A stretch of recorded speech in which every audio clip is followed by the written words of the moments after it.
जय श्री कृष्ण साथियों।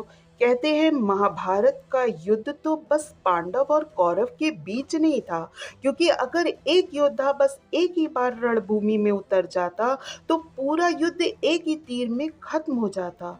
जी हाँ, सिर्फ एक ही तीर।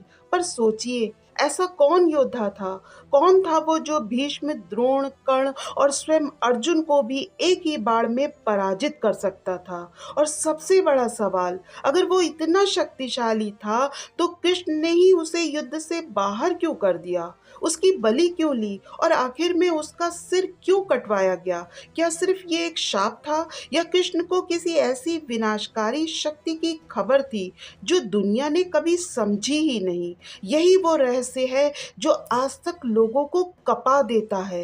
राजस्थान के एक छोटे से गांव में आज भी एक मंदिर है जहां माना जाता है कटा हुआ सिर हजारों साल पहले पूरा महाभारत युद्ध अपनी आंखों से देखता रहा। ये कथा सिर्फ आस्था नहीं है, ये एक ऐसी शक्ति का प्रमाण है जिसे स्वयं कृष्ण भी सावधान थे।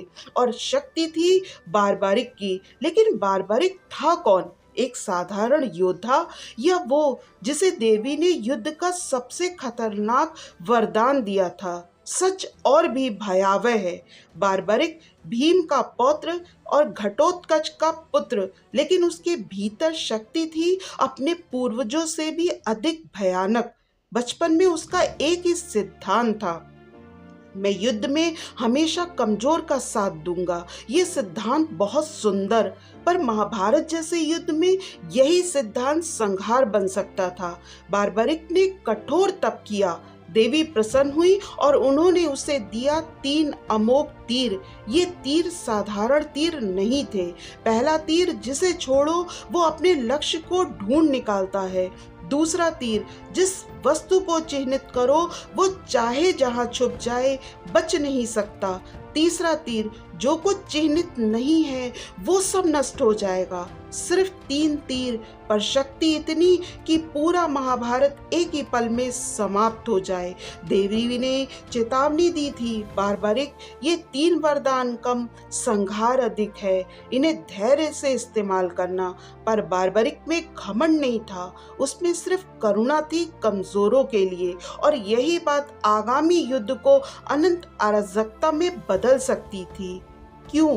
क्योंकि युद्ध में कमजोर कौन होगा, पांडव, कौरव?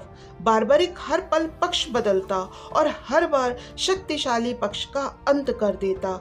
युद्ध कभी खत्म नहीं होता, बल्कि अनंत संघर्ष बन जाता। कृष्ण ये बात जानते थे और इसलिए उन्होंने इस योद्धा का सामना किया जिसे रोकना इतिहास की सबसे कठिन जिम्मेदारी थी। कुरुक्षेत्र का युद्ध बस शुरू ही होने वाला था, तभी कृष्ण ने दूर से एक योद्धा को आते देखा। नीली पगड़ी, साधारण वस्त्र, पर उसकी आंखों में ऐसी चमक जो हर योद्धा को चुनौती दे सके। उसके पीछे न कोई सेना, न कोई रथ, बस एक धनुष और एक छोटी पोटली जिसमें थे 3 तीर। कृष्ण समझ चुके थे, ये वही है जिसकी शक्ति भविष्य बदल सकती है। वेश बदलकर कृष्ण बारबरिक के पास पहुंचे और पूछा, वीर तुम कौन हो और सिर्फ 3 तीर लेकर युद्ध जीतने चले हो? बारबरिक बोला, जीतने नहीं ब्राह्मण देव, मैं तो बस कमजोरों का साथ देने आया हूँ। कृष्ण ने तुरंत पूछा, और मजबूत पक्ष कौन होगा? बारबरिक मुस्कुराया, जो जीत रहा होगा वही मजबूत, और जो हार रहा होगा मैं उसी का साथ निभाऊंगा। कृष्ण का मन भारी हो गया। उन्होंने फिर पूछा, अगर युद्ध में पांडव कमजोर हो तो? मैं पांडव के लिए लड़ूंगा, और अगर कौरव कमजोर पड़े तो मैं कौरव का साथ दूंगा। यही वो उत्तर था जिससे पूरा महाभारत खतरे में था। कृष्ण ने उसकी शक्ति परखने की सोची। वीर, क्या तुम अपने तीरों की ताकत दिखा सकते हो? बारबरिक ने सिर झुकाकर कहा, आदेश दे।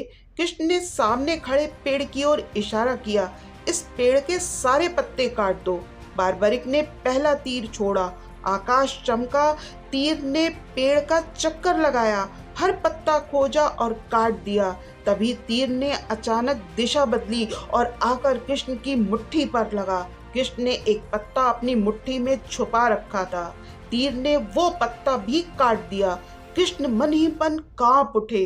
ये शक्ति अगर युद्ध में उतरी तो न पांडव बचेंगे न कौरव, बल्कि सिर्फ एक ही योद्धा बचेगा जिसे अंतिम क्षण में तीर कमजोर समझे, और युद्ध का परिणाम शौर्य से नहीं बल्कि तीर की बुद्धि से तय होगा।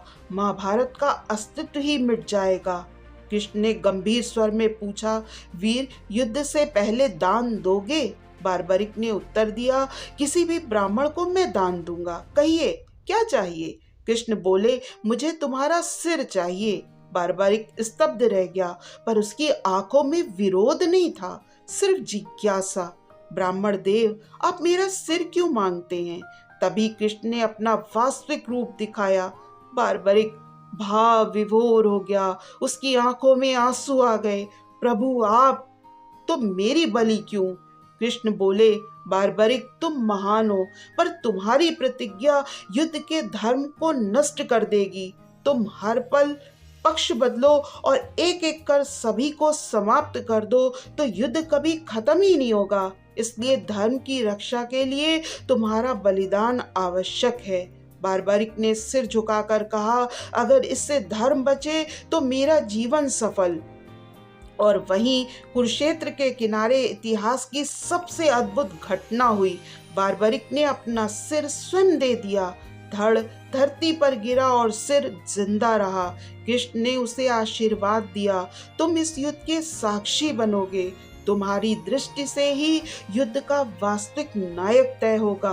बार्बरिक का सिर एक ऊंची पहाड़ी पर रखा गया, जहां से उसने 18 दिन का पूरा युद्ध देखा। युद्ध समाप्त होने पर कृष्ण ने उससे पूछा, बार्बरिक, विजयी कौन था? बार्बरिक का कटा हुआ सिर बोला, प्रभु, मैंने पूरे युद्ध में बस आपको लड़ते देखा, बाकी सब तो आपके उपकरण मात्र थे। कृष्ण मुस्कुराए, उनकी आंखों में शांति थी और बार्बरिक का सिर धर्म का साक्षी बनकर अमर हो गया।